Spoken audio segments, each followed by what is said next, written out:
ایک صاحب سفر میں تھے کہ راستے میں نماز کا وقت ہو گیا۔ ایک آبادی میں داخل ہوئے اور نماز کے لیے مسجد کا پتہ کیا تو غریبی مسجد مل گئی۔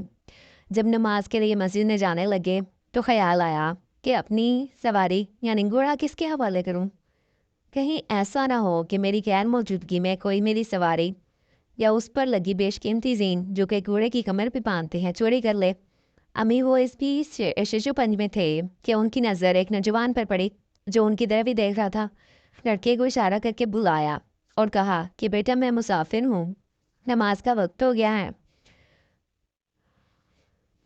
کیا میرے نماز ادا کرنے تک تم میرے سامان اور سواری کی حفاظت کر سکتے ہو؟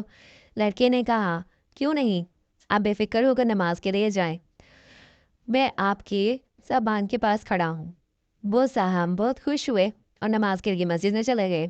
جب نماز پڑھ کے باہر آئے تو یہ دیکھ کر حیران رہ گئے کہ نہ صرف وہ لڑکا غائب تھا وہاں سے بلکہ وہ گھوڑے کی زین بھی غائب تھی۔ خیر صبر کر کے بازار کا رک کیا اور کہ نئی زین خرید لوں۔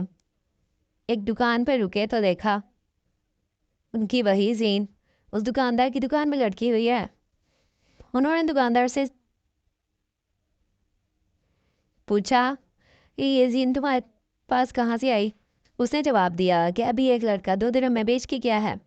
ہم صاحب نے اپنا ماتھا پیٹ لیا اور بولے ارے اللہ کے بندے تھوڑا صبر کر لیتا تو یہ 2 درہم حرام نہ ہوتے۔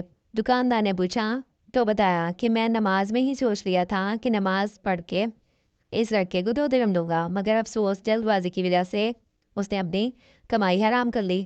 اگر صبر کر لیتا تو یہی 2 درہم اسے ملتے، مگر جائز طریقے سے ملتے۔ انسان کو رزق اتنا ہی ملتا ہے جتنا اللہ نے اس کے نصیب میں لکھ دیا۔ حرام یا حلال طریقے سے حاصل کرنا ہمارے اختیار میں ہے۔